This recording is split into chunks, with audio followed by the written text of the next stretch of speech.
aumenta mi fe, Señor, aumenta mi fe, aumenta mi fe, Señor, aumenta mi fe, que nunca olvide tus promesas, que nunca olvide tus palabras,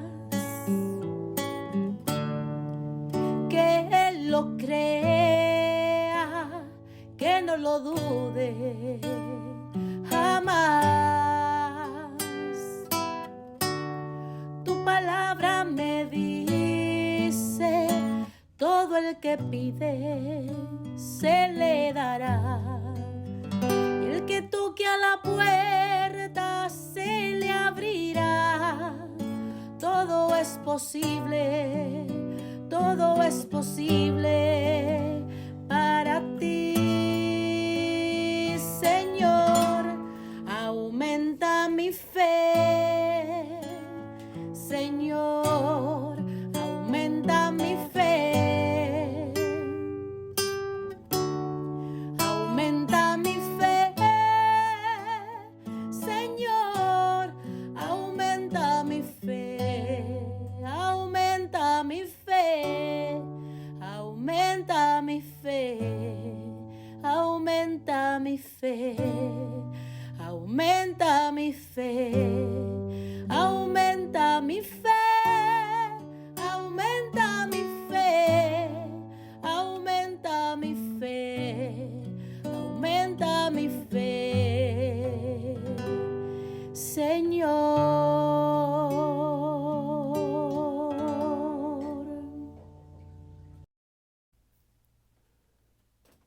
Saludos en este glorioso día y bendiciones a los radio creyentes que escuchan Jesús y María Radio, que están sedientos de la palabra de Dios. Les envío un saludo a su hermano Américo Tejada, de la parroquia San Simón Stock San José, que está localizada en el Bronx y pertenece a la Arquidiócesis de Nueva York. Estamos aquí todos los lunes de 5 a 6 p.m., hora de Nueva York. En este segmento de estudio bíblico titulado Crece en tu fe, estamos estudiando el Evangelio según San Juan. Este Evangelio presenta la persona y el mensaje del Señor Jesús de un modo bastante diferente al de los Evangelios sinópticos, tanto en su contenido como en su lenguaje. Parece haber sido redactado en su forma actual a finales del primer siglo y pudo haber sido en la ciudad de Éfeso o la ciudad de Antioquía. Este Evangelio se presenta esencialmente como una revelación de Jesús acerca de sí mismo. Jesús aparece siendo el Hijo, uno con el Padre Dios. Y no es raro que en varias ocasiones Jesús se proclame en forma absoluta yo soy, atribuyéndose así el equivalente del nombre divino y situándose en el mismo nivel del Dios que es. Jesús es también el Hijo del Hombre, el Mesías, el Cristo, anunciado en la ley mosaica y por los profetas.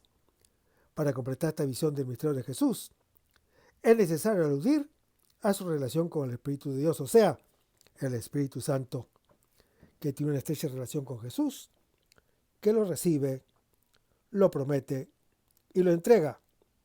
En esta perspectiva, el Evangelio según San Juan es una revelación trinitaria.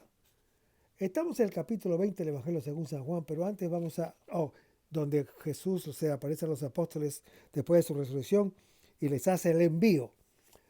Pero antes vamos a comenzar con una oración y lo hacemos en el nombre del Padre, del Hijo y del Espíritu Santo. Señor, que todo lo que hagamos este día inicie con tu bendición y termine con tu ayuda. Que todo lo que digamos este día sea motivado por tu amor e inspirado por tu gracia.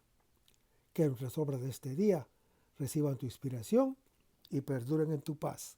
Todas estas cosas, Padre Celestial, te las pedimos en el dulce y poderoso nombre de tu Hijo Jesús, que vive y reina en unión del Espíritu Santo, quien es Dios, por los siglos de los siglos. Amén.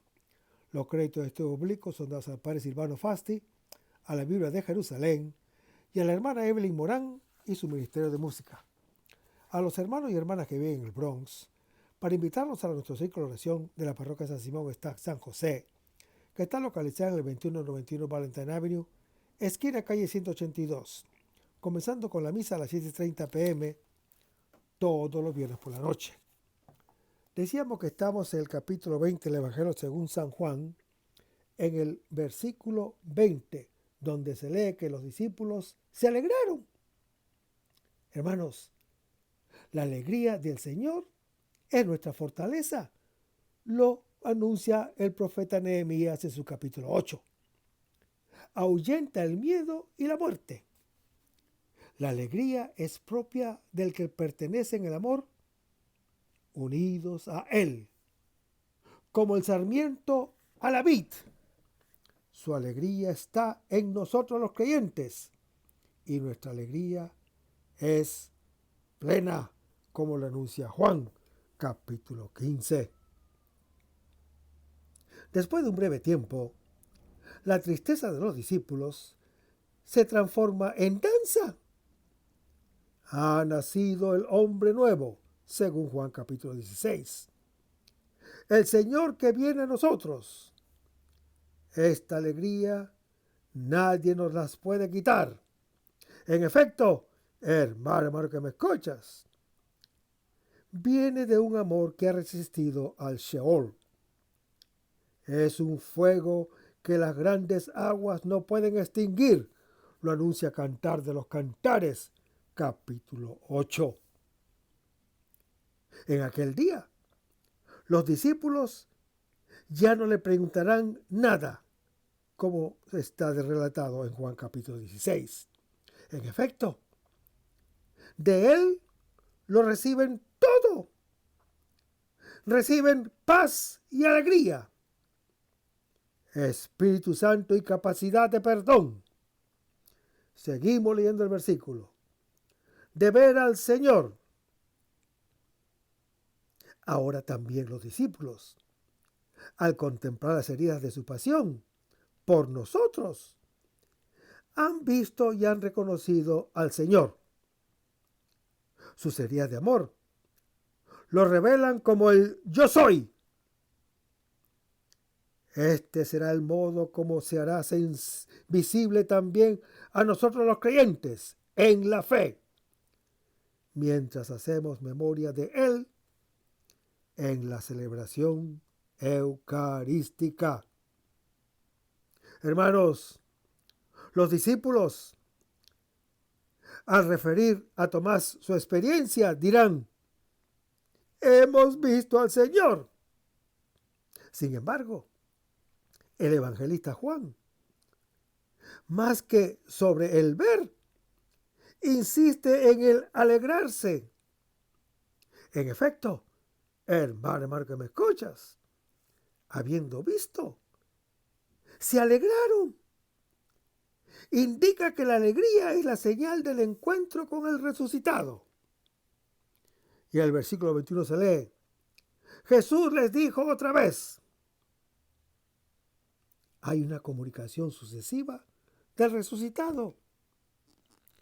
En la primera viene, está en medio y muestra su identidad en las señales de las llagas, donde vemos al Señor y nos alegramos. De esta contemplación y comunión de amor, que es propia de la Eucaristía, viene el perdón o viene el don del Espíritu Santo y brota la misión. Seguimos leyendo el versículo. La paz esté con ustedes. Hermanos, el resucitado se presenta como el dador de la paz. La alegría y la paz, paz gozosa y alegría pacificante, son los modos propios de la presencia del Señor Jesús, que nos asimila a Él. Seguimos leyendo el versículo. Como el Padre me envió, también yo los envío.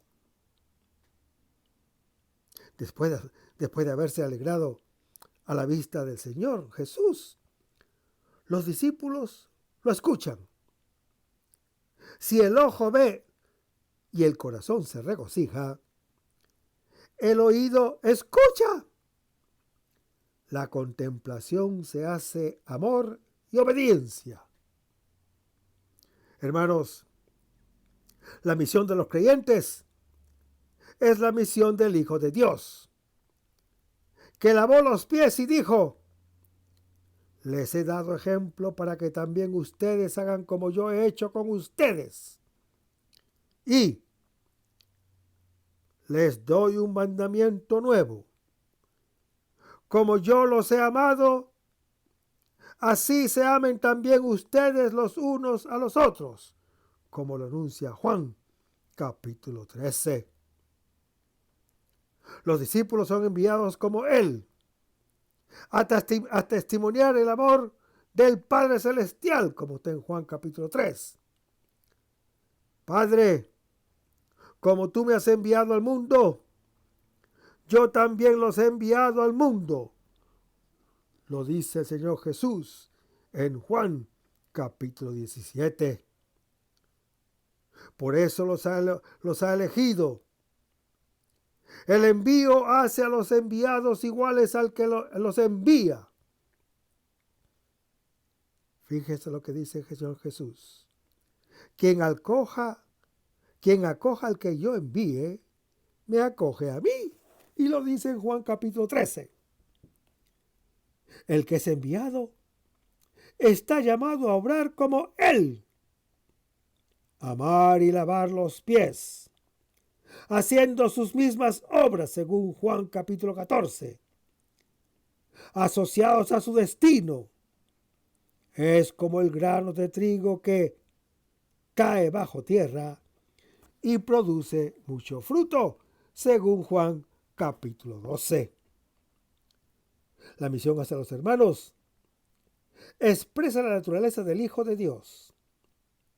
Amando al hermano es como uno llega a ser creyente. Si el Hijo de Dios necesariamente es enviado por el amor del Padre Celestial hacia los creyentes, el que, por su parte, va hacia los hermanos, conoce el amor del Padre Celestial y viene a ser hijo en el Hijo. La relación que existe entre el Señor Jesús y el Padre Celestial, cuando Él dice, como el Padre me ha enviado, es la misma que existe entre Él y nosotros los creyentes. Cuando Él dice, también yo los envío, es como decir, ustedes son yo, si hacen lo que yo les he hecho a ustedes. Como han recibido paz y alegría, den paz y alegría, perdonando también ustedes. Hermanos, sus discípulos no son superhombres, son como nosotros, temerosos y poco fiables, marcados por la fragilidad y el pecado.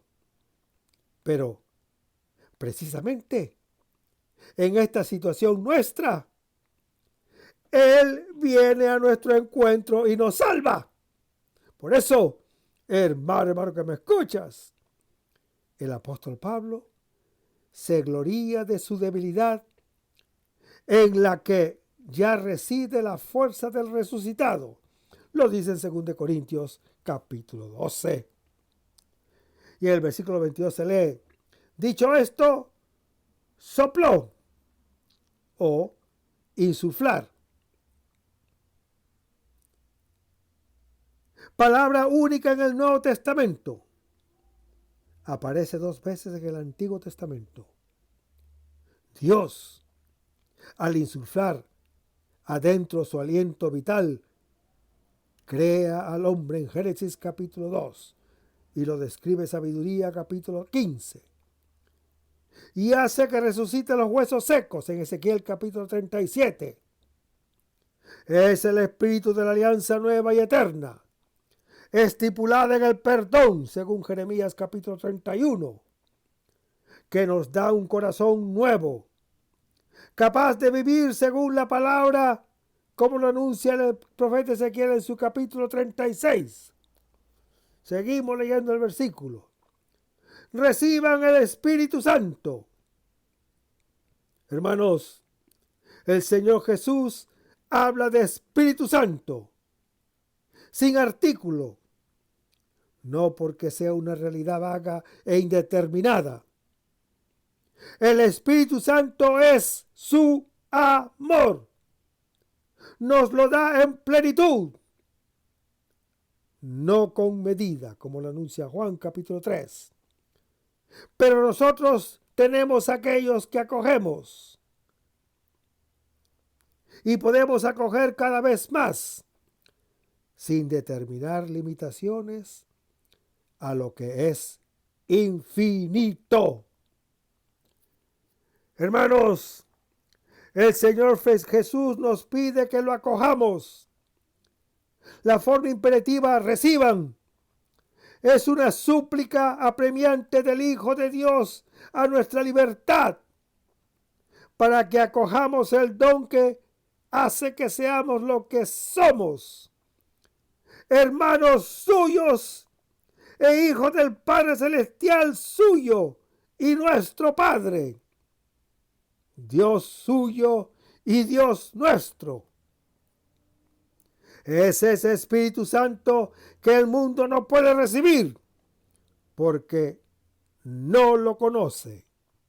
En cambio, hermano que me escuchas, los discípulos y todos nosotros los creyentes lo conocen porque han permanecido entre ellos en Jesús y ahora desea permanecer en ellos, como lo anuncia Juan capítulo 14. En la cruz ya nos ha entregado el Espíritu Santo, según Juan capítulo 19. Pero no basta. Todo don es realmente don cuando alguien lo recibe. Ahora, los discípulos, contemplando sus heridas, se rinden a su amor y lo acogen. En el don del Espíritu Santo se realizan las promesas del Señor Jesús en la última cena, según Juan capítulo 14. Su gloria se transmite a los discípulos que llegan a ser una sola cosa entre sí, según Juan capítulo 17, para testimoniar al mundo el amor del Padre Celestial. Se realiza así, por la gracia, el antiguo sueño del hombre que falló por engaño, llegar a ser como Dios, como está relatado en Génesis capítulo 3. Hermanos, la tarde de la Pascua judía, acogemos la fuente de agua viva prometida en el día grande de la fiesta de Pentecostés, según Juan capítulo 7. Acogemos el Espíritu del Hijo de Dios y nos convertimos en hijos de Dios, según Juan capítulo 1, porque somos capaces de perdonar a los hermanos. Después de que el Señor Jesús ha recibido su bautismo en la cruz, también nosotros somos bautizados en el Espíritu Santo, según Juan capítulo 1. Inmersos en su amor, podemos amar como Él nos ha amado. La finalidad de la obra del Hijo de Dios es que nosotros participemos cada vez más en su amor al Padre Celestial y a los creyentes. Y para Juan el Evangelista, Pentecostés, que comenzó en la cruz, explosiona en el día de la Pascua cristiana, cuando los discípulos reciben su Espíritu Santo. Desde entonces comienza la época del Espíritu Santo. En ella vive todo el que contempla la gloria, abierta a todos en las heridas del traspasado. Y en el versículo 23 se lee, a quienes perdonen los pecados. Hermanos, el Espíritu del Señor es perdón. En efecto, hermano que me escuchas, si el amor es don, el perdón es superamor. La comunidad de los discípulos recibe el poder exclusivo de Dios, perdonar los pecados, según lo anuncia Marcos capítulo 2. Se le da como un don la posibilidad de separar, de desatar y absolver al pecador de su pecado, liberando el presente de toda hipoteca del pasado. Hermanos, perdonar los pecados es un milagro más grande que resucitar los muertos. El que perdona hace vivir al otro, porque lo reconoce como hermano. Así nace el mismo como creyente igual al Padre Celestial, porque ama como Él amó, según Mateo capítulo 5. El Espíritu Santo, que es amor de todo lo que crea y lo vuelve a crear, es principio de creación y de redención. El perdón hace nuevas cosas, todas las cosas. Y seguimos leyendo el versículo. Les quedan perdonados. Esto es un pasivo divino. Dios perdona lo que perdonamos. Nos entrega a nosotros los creyentes su servicio del perdón. Nuestra misión es hacer sobre la tierra lo que Él hace en el cielo, que es dar y perdonar.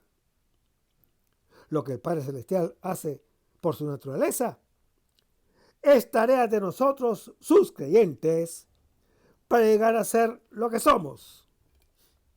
Hermanos, el perdón de los pecados, junto con la muerte y resurrección del Señor Jesús y la conversión, forma parte del primer anuncio cristiano, según lo anuncia Lucas capítulo 24.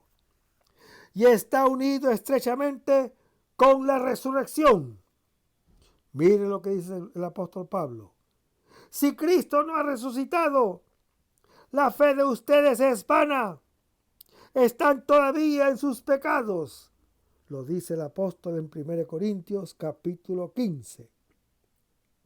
En verdad nosotros sabemos que hemos pasado de la muerte a la vida si amamos a los hermanos.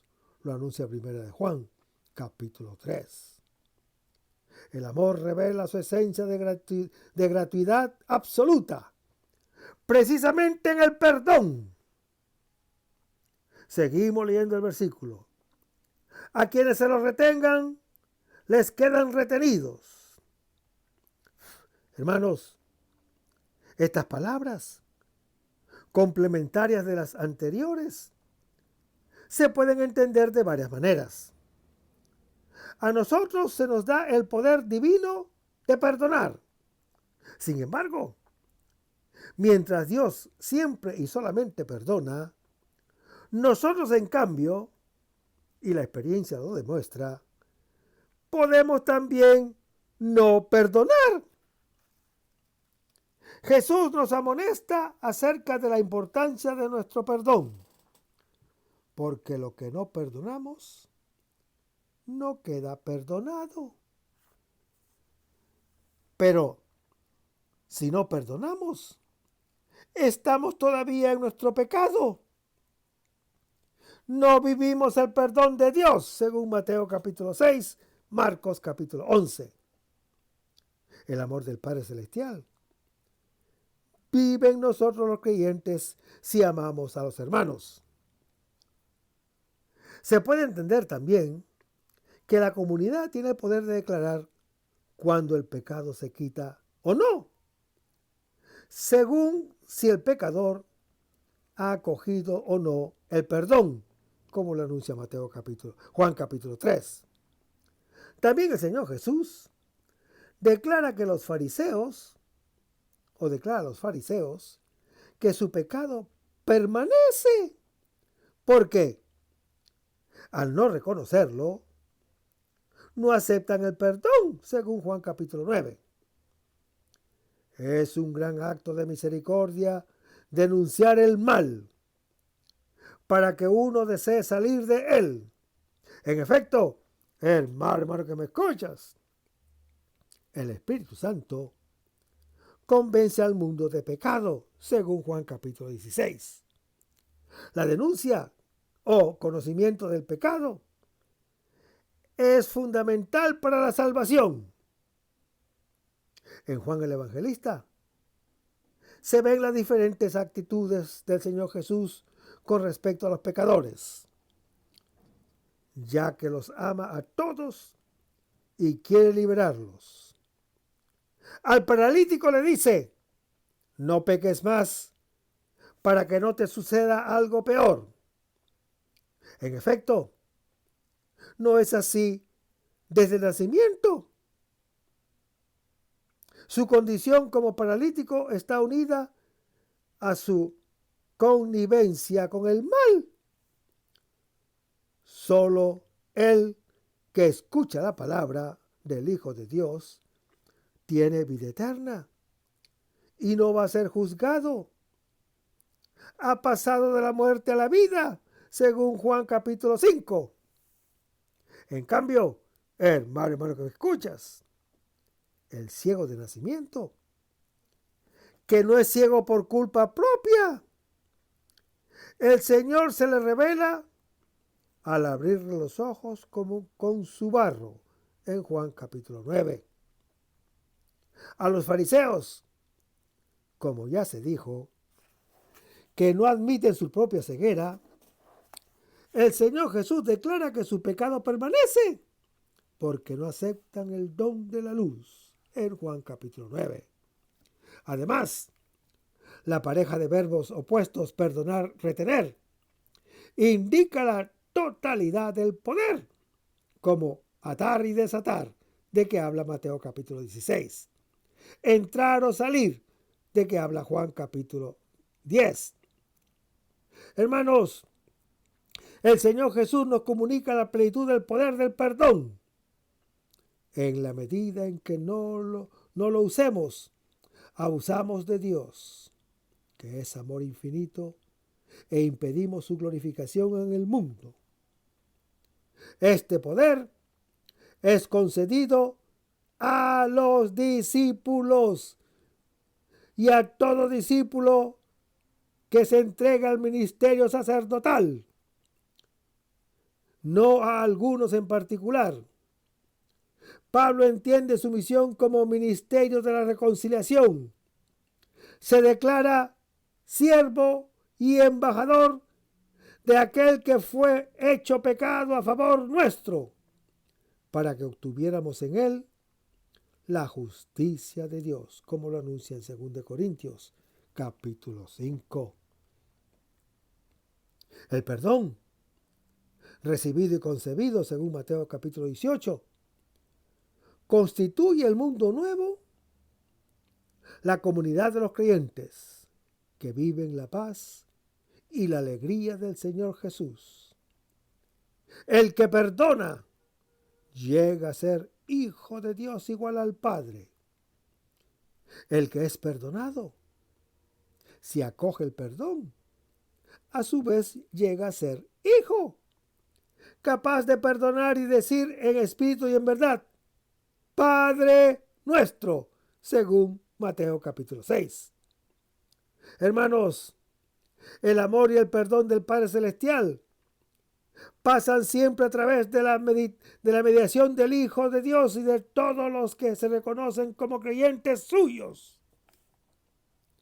El texto habla del perdón, sin especificar cómo se ejerce.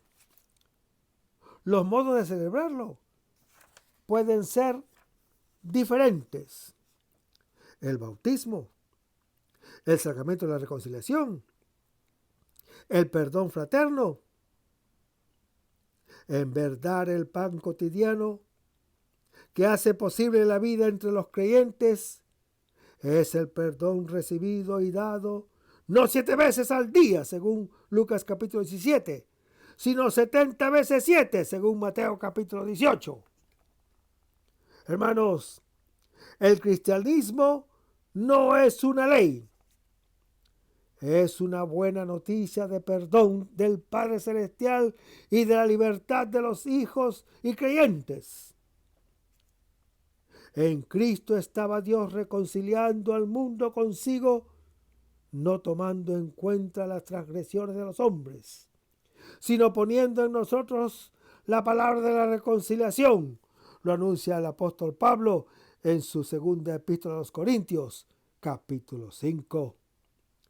De ahí el llamamiento dirigido a todos nosotros los creyentes, cuando el apóstol dice: déjese reconciliar. He aquí el momento favorable, he aquí la hora del día de la salvación. Lo anuncia 2 Corintios, capítulo 6. Cuando el creyente acepta el amor del Hijo de Dios, es reconciliado con Dios, consigo mismo y con los demás. Se afianza la fractura originaria, la que nos separó de Él, de nosotros y entre nosotros. Entonces serán vecinos del lobo y el cordero, según Isaías capítulo 11. Y la sabiduría del Señor llenará el país como cubren las aguas del mar, lo anuncia Isaías capítulo 11 en otro párrafo.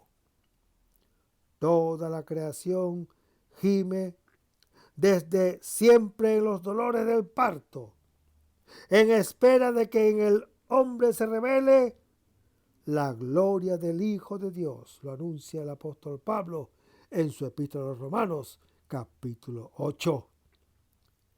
Esta se manifiesta cuando nosotros los creyentes, al perdonar, nos hacemos hermanos suyos.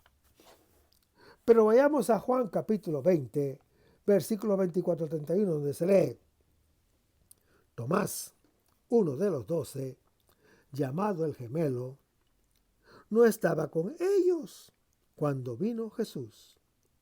Los otros discípulos le decían: hemos visto al Señor. Pero él les contestó: si no veo en sus manos la señal de los clavos, y no meto mi dedo en el agujero de los clavos, y no meto mi mano en su costado, no creeré. 8 días después, estaban otra vez los discípulos dentro y Tomás con ellos.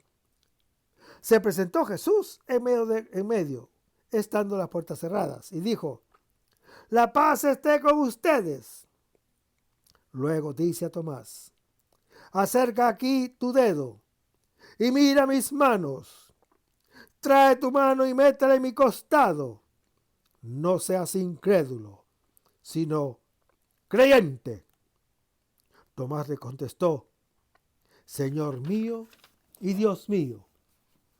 Le dice Jesús: porque me has visto, has creído. Dichosos los que no han visto y han creído. Jesús realizó en presencia de los discípulos muchas otras señales que no están escritas en este libro. Estas han sido escritas para que crean que Jesús es el Cristo, el Hijo de Dios, y para que creyendo tengan vida en su nombre. Señor mío y Dios mío, dice el apóstol Tomás, llamado el gemelo. A Jesús le dice eso el apóstol Tomás. Esta expresión, hermano que me escuchas, constituye el ápice de la fe en el Señor Jesús, que se propone también a nosotros los creyentes, a través del anuncio de los primeros que lo han visto y acogido.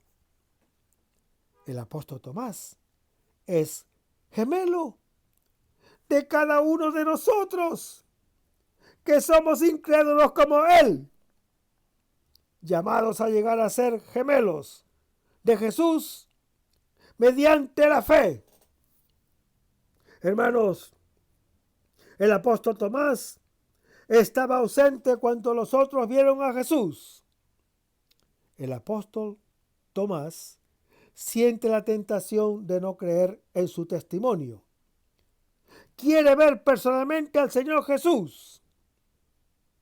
Le será concedido, pero al interior de la comunidad.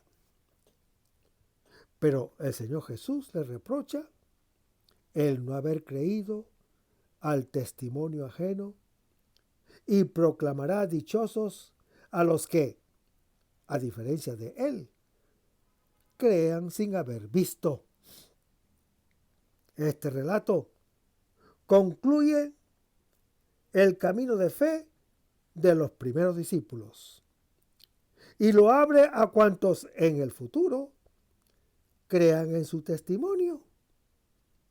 Además de subrayar la identidad entre el resucitado y el crucificado, el texto desarrolla la relación entre ver y creer, que apenas se mencionó en el versículo 8, a propósito del otro discípulo. El apóstol Tomás no solo tiene dudas acerca del resucitado, como también los otros que lo han visto en Mateo capítulo 28 y Lucas capítulo 24, sino que excluye el mismo valor del testimonio. Es el primer fracaso del anuncio pascual, o mejor, el segundo, después del que tuvo María Magdalena, y es referido por Lucas capítulo 24. No aceptar por principio el testimonio destruye toda relación y hace imposible toda transmisión de conocimiento. Sin una confianza razonable en la palabra del otro, no existe el hombre, cuya naturaleza es relación y cultura. Hermanos, el apóstol Tomás ama al Señor Jesús. Está dispuesto a morir a su lado, según Juan capítulo 11. Y quiere saber a dónde va para estar donde esté él, en Juan capítulo 14. Pero cuando el Señor viene a visitar a los suyos, con Judas Iscariote, es el único de los 12 que falta. Se puede suponer que estuviera ausente porque, tal vez, por ser más valiente que los otros, tuvo el valor de salir a campo abierto. Él solo y no con otros más emprendedores, como Cleofás y su compañero, relatado en Lucas capítulo 24. Se encuentra fuera de la comunidad de los creyentes, que ven al resucitado y acogen su Espíritu Santo. También él quiere verlo. Está en juego su vocación, ya que es uno de los 12, llamado a ser testigo directo del crucificado resucitado, como lo anuncia Hechos capítulo 1. Para dar testimonio debe poder decir: yo también lo he visto, como lo dice el apóstol Pablo en 1 Corintios capítulo 15. Es un bien para nosotros que hayamos estado ausentes. Es un bien para nosotros que haya estado ausente. Así comprendemos mejor qué es la fe. El Señor Jesús se muestra al apóstol Tomás Pero dice también que somos más dichosos nosotros, los creyentes, que creemos sin haberlo visto, tanto para los primeros como para los discípulos sucesivos. La fe es idéntica sustancialmente, pero el modo como se actúa es necesariamente diferente. Los primeros, como eran contemporáneos del Señor Jesús, lo vieron. Por eso creyeron y pueden testimoniarlo. Nosotros los creyentes que venimos después, no podemos verlo, pero podemos creer en Él mediante el testimonio de quienes nos precedieron. Hermanos, la experiencia de los primeros compañeros del Señor Jesús tiene un aspecto único e irrepetible, y otro que es común y transmitible. Único es el hecho de haberlo visto. En cambio, es común su experiencia de fe, que con el ojo del Espíritu Santo lee como señal de la gloria lo que ven con los ojos de la carne.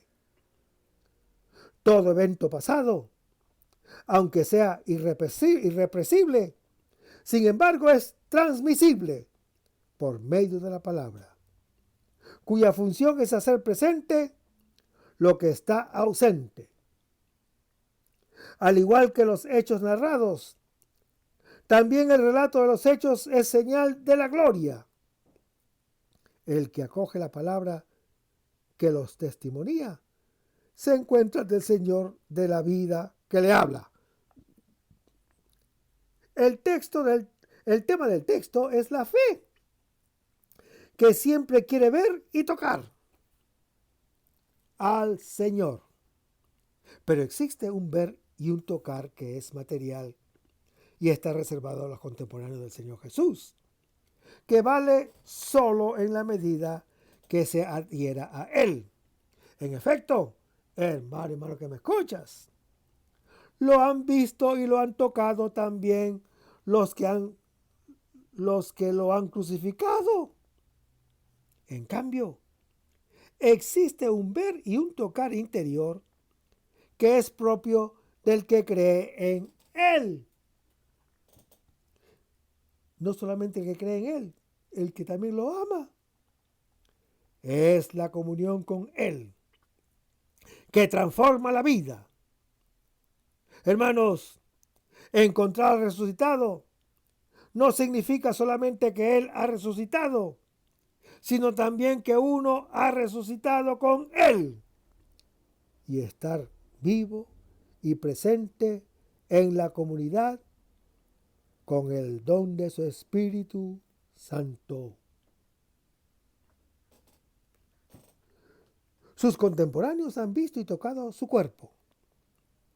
Nosotros los creyentes hoy lo vemos en la palabra de Dios, que lo narra y lo tocamos en el pan, memorial de su pasión por nosotros.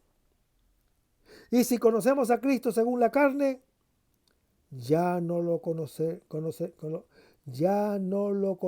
así. Lo anuncia 2 Corintios capítulo 5. Lo conocemos según el Espíritu Santo, que nos hace vivir de Él y como Él. Por eso, lo vemos y lo tocamos. También en los hermanos, con los cuales forma un cuerpo único.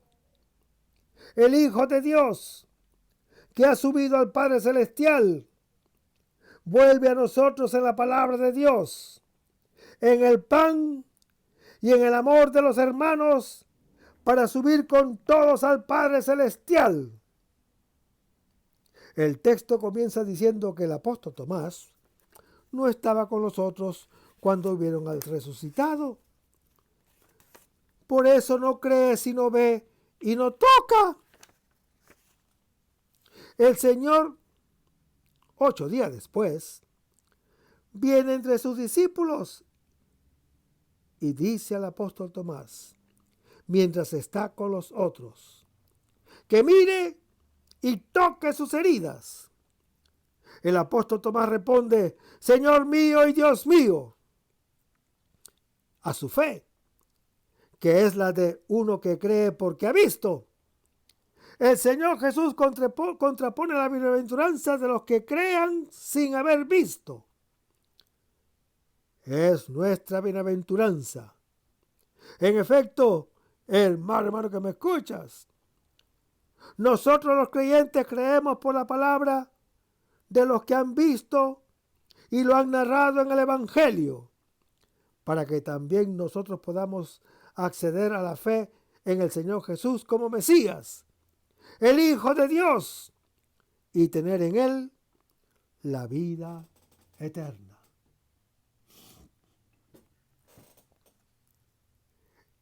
El capítulo 20 termina con la primera conclusión del Evangelio, que declara la intención del autor.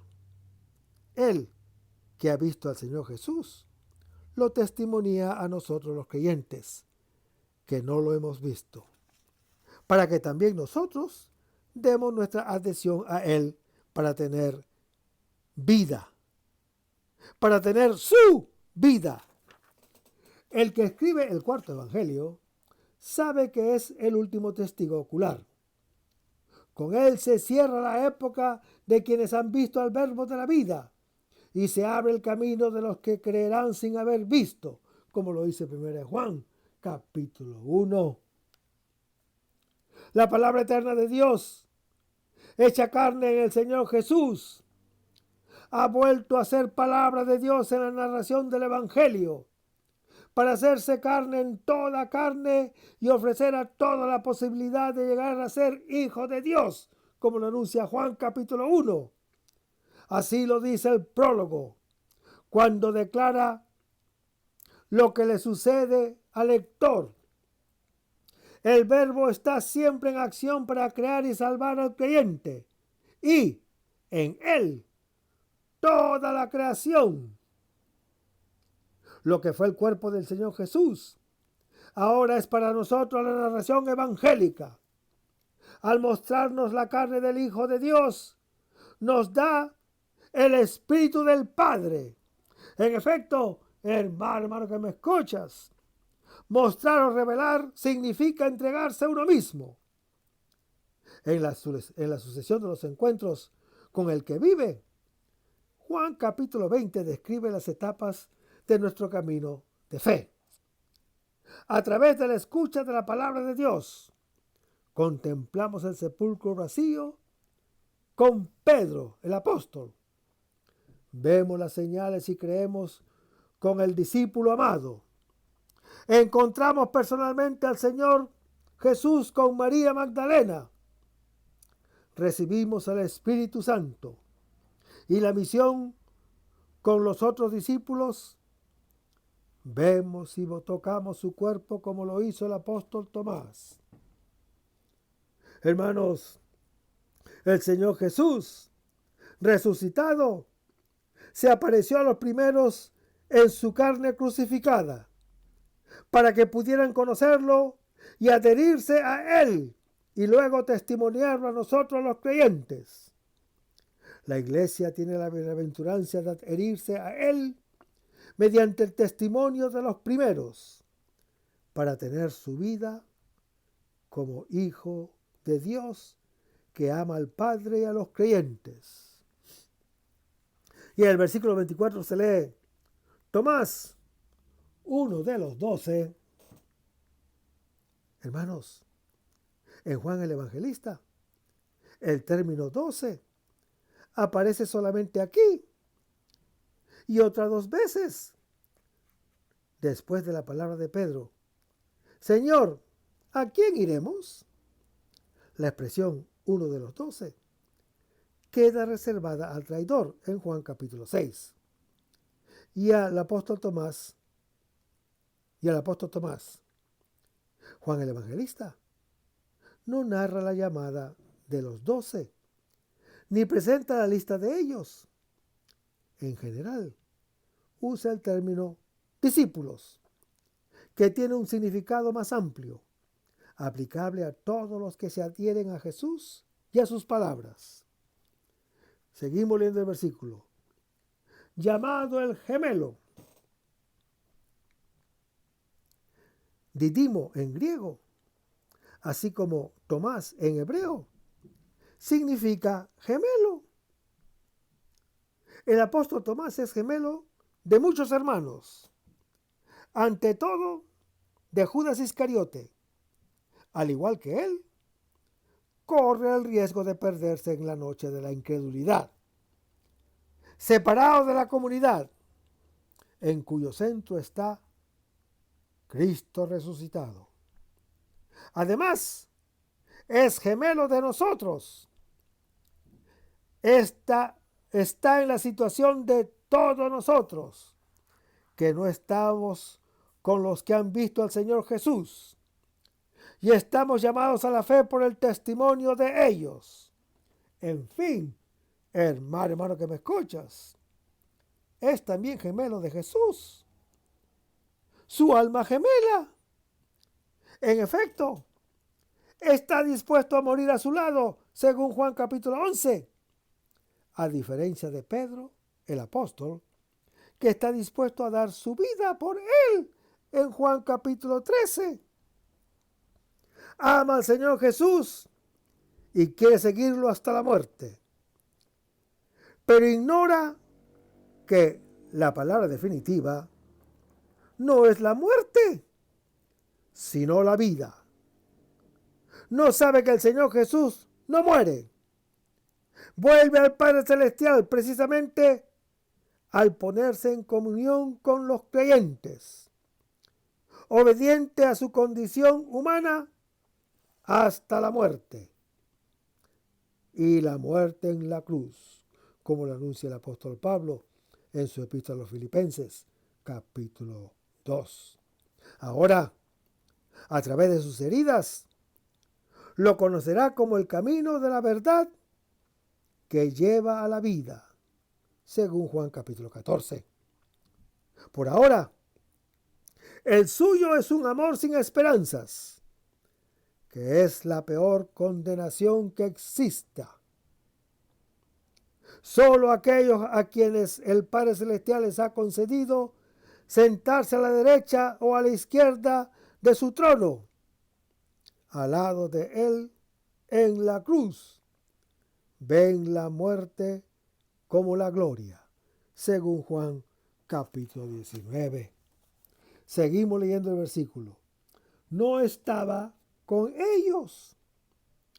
Hermanos, el apóstol Tomás, como no estaba con los hermanos, no encuentra al Hijo de Dios. Está solo. Si en la creación todo es hermoso y bueno, según Génesis capítulo 1, aún antes del pecado original, Dios dice que es bueno que no es bueno que el hombre esté solo, en Génesis capítulo 2. El aislamiento es el mal originario. En efecto, la raíz de todo mal es vivir las propias limitaciones como lugar de soledad, en lugar de relaciones con los otros y con el Padre Celestial. Mientras los otros estaban en el cenáculo, reunidos por el miedo común, el apóstol Tomás, el gemelo, se animó a salir, despreciando el peligro. Con su modo de obrar contradice a su nombre. Paradójicamente, precisamente él, cuyo nombre implica estar con su semejante, no está al lado de los otros, no es solidario con ellos, no comparte su fragilidad ni su miedo. Por eso se excluye de los otros, cortando la relación con ellos.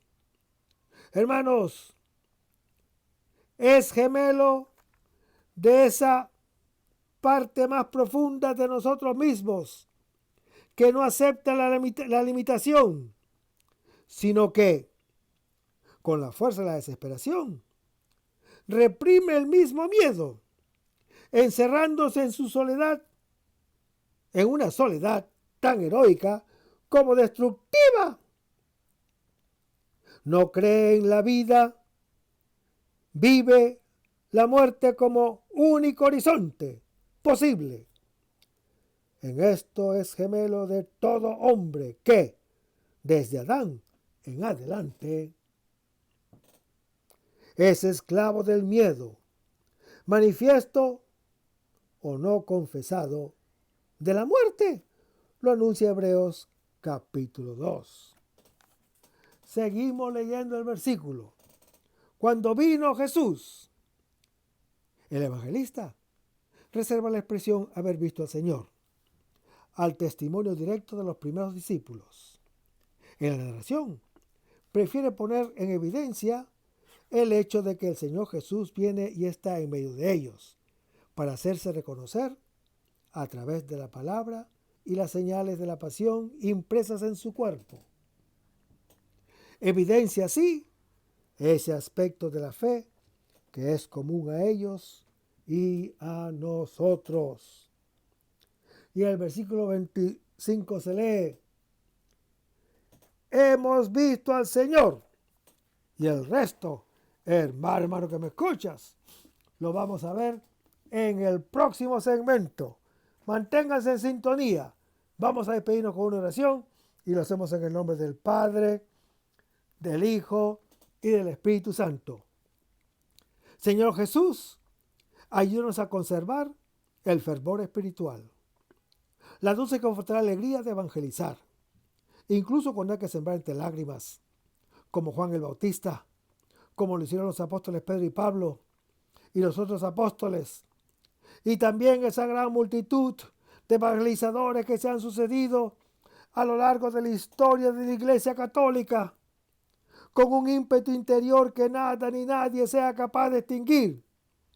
Señor Jesús, que sea esta la mayor alegría de nuestras vidas entregadas al Evangelio. Y ojalá que el mundo actual pueda así recibir la buena nueva de tu Evangelio, porque tenemos la tarea de anunciar el reino de Dios y de implantar tu iglesia en este mundo que todavía no te conoce. Todas estas cosas, Padre Celestial, te las pedimos en el dulce y poderoso nombre de tu Hijo Jesús, que vive y reina en unión del Espíritu Santo, quien es Dios, por los siglos de los siglos. Amén. Hasta el próximo segmento. Que el Señor nos bendiga.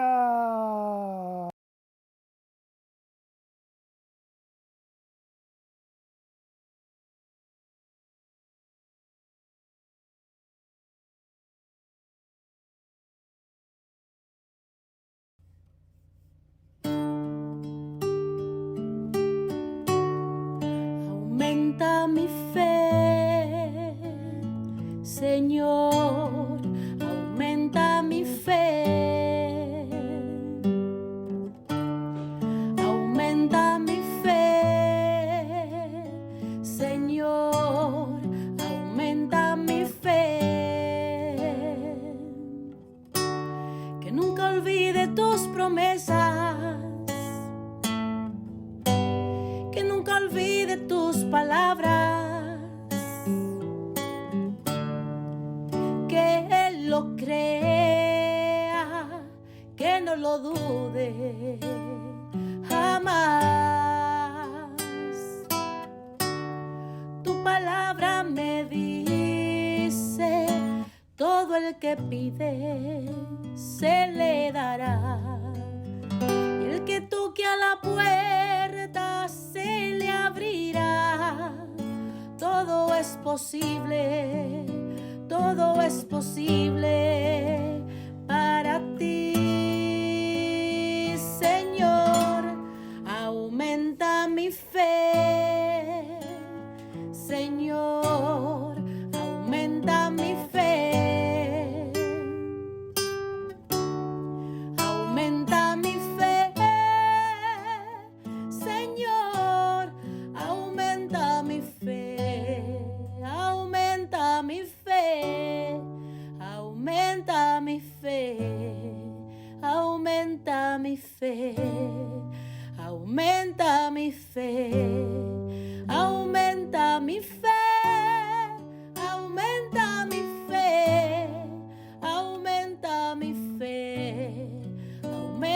mi fe, Señor.